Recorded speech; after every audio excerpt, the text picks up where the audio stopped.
తెలుసు, కథ అని తెలుసు, కథలన్నీ కంచికే చేరునని తెలుసు.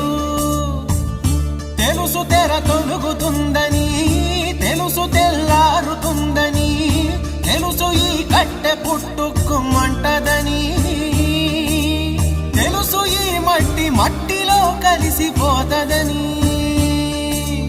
ఇన్ని తెలిసి ఇరకాటంలో పడిపోతావు ఎందుకని? మాయ